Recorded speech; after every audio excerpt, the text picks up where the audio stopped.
Denis Leclerc, PDG d'Albi Le Géant, merci de nous accueillir dans un de vos 14 concessionnaires. Soyez les bienvenus. 14 concessionnaires, ça veut dire que vous avez une bonne lecture du marché à l'heure actuelle. Avec l'économie, l'incertitude, est-ce qu'il y a une guerre de prix que se livrent les fabricants? Je dirais pas qu'il y a nécessairement une guerre, mais on comprend que tout le monde essaie de s'ajuster et garder le part de marché. Donc, chaque manufacturier va faire une offre qui sort de l'ordinaire en ce moment. Et le mandat que je vous ai donné, c'est de nous trouver le véhicule le plus abordable au Québec. À la vente, quel est le véhicule que les Québécois peuvent acheter le moins cher sur le marché? Mais ce qui était facile à faire ce matin, c'est Nissan qui a sorti grand gagnant avec la Kicks neuve. Il y a un véhicule qui se détaille autour de 25 500 $, qui ont encore une fois réduit à 22 774. On ajoute à ça les taxes et c'est tout. Donc ça, c'est un petit VUS et c'est le véhicule le plus abordable au Québec. Un des rares qu'on trouve sous la barre des 25 000. Très rare. Il y a le Venu qui est très près ou proche. Ouais.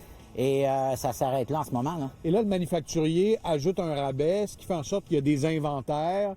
Mais pour un véhicule à ce prix-là, l'inventaire va s'écouler au cours des prochaines semaines. La réalité, je comprends pas encore pourquoi on a réduit le prix de ce véhicule-là, parce que à 25 000 $, c'est le véhicule le plus abordable déjà. Je pense qu'on a essayé de dire, hey, chez Nissan, on pense client, on comprend la compétition, on va de l'avant.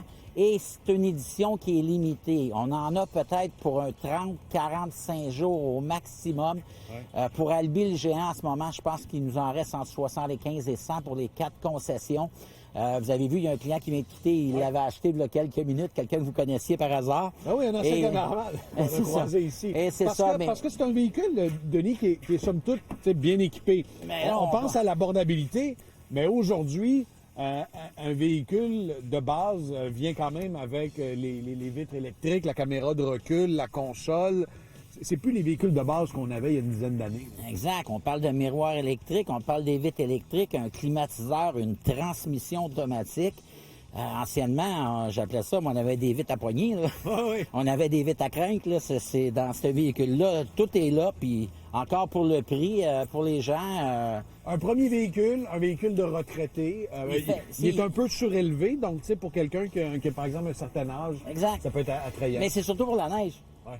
C'est un petit peu plus haut, donc si c'est un petit amas de neige, ça rentre, ça sort mieux dans 2 véhicules. À Montréal, j'imagine, c'est le véhicule parfait. Là. À l'heure actuelle, à quel point les prix dictent le comportement du consommateur? Mais les offres sont là. On va aller chez Hyundai tantôt, on va voir qu'Hyundai a une offre pour un certain type de consommateur. On a vu Mazda tantôt qui donne quand même une réduction sur le Mazda 3. Tout le monde en ce moment va essayer de entrer des clients en magasin, puis les gens achètent le deal. Et c'est un peu comme dans un centre d'achat. Les gens vont y aller pour le spécial, puis ils font leur épicerie en même temps. C'est comme le combat des circulaires, mais version concessionnaire. Version automobile. Bon, on va aller chez Hyundai. Ouais, c'est bon.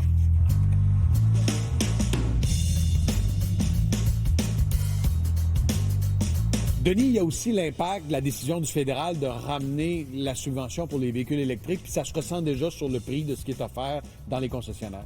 Comme j'expliquais tantôt, chacun de nos manufacturiers va trouver une manière de récupérer ou aller chercher des nouvelles parts de marché. Ouais. Donc, dans le cas d'Hyundai, ce qu'ils ont fait, ils ont réduit le prix du véhicule pour être certain d'être capable de laisser le consommateur profiter du 5 000 $ du fédéral parce que le plafond est à 50 000 $.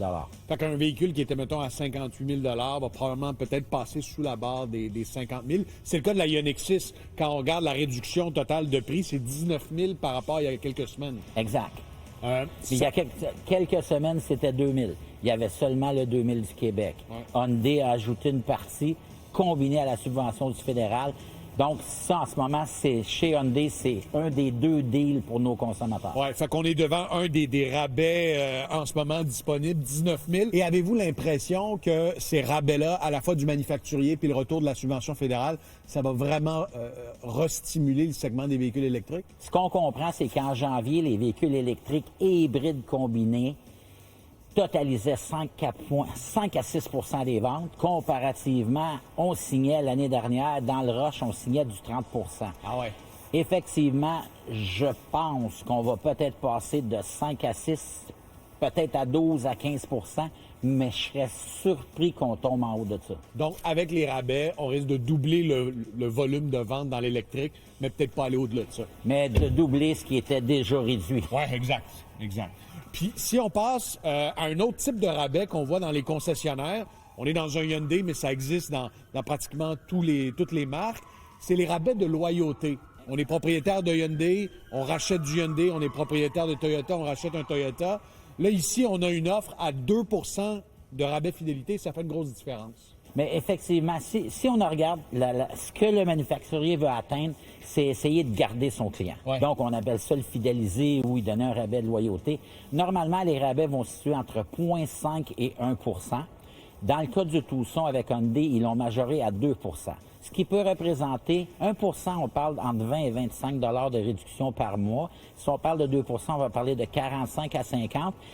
45 à 50 $ d'économie sur un VUS comme celui-ci avec le rabais loyauté. Donc, on ne doit pas le sous-estimer, ce rabais-là, quand on magasine. De plus, d'un client qui aurait une équité négative sur son échange, qui va être financé à même le 2 on pourrait grimper à 75. Ce VUS-là, Denis, c'est la vache à lait de Hyundai. C'est un des véhicules les plus vendus de la marque. En ce moment, et à cause du 2 Oui. On dirait que pour une famille sur le marché à l'heure actuelle, ça fait partie des VUS les plus abordables? Je dirais que oui. On parle d'un VUS qui va se situer entre 35 et 42 000 environ. 35 000 aujourd'hui, c'est un prix moyen pour un VUS de cette catégorie parce qu'on parle d'un VUS moyen. Ouais. On a vu tantôt un VUS, un sous VUS. Maintenant, on a le moyen. On a le moyen. En terminant, Denis, vous avez vécu pas mal d'époques depuis que vous êtes dans l'industrie automobile, la crise de 2008, la pandémie. Comment on qualifierait l'époque dans laquelle on vit, qui est marquée par de l'incertitude, mais en même temps par un marché de gros défis, mais un marché de l'automobile qui est résilient quand même? Oui, mais il se tient. Ouais. Le comportement. Mais d'ailleurs, le parc a encore vieilli, on comprend. Alors, les gens n'auront pas le choix de changer. Et je pense qu'est-ce qui va se produire dans les prochains mois, il faut être à l'affût, comme le convoi des circulaires, il faut être à l'affût des deals qu'il va y avoir. Puis il va y avoir des deals dans différents manufacturiers. Donc, c'est aux gens d'en profiter, parce que le 2 c'est peut-être pour 30 jours, 60 jours.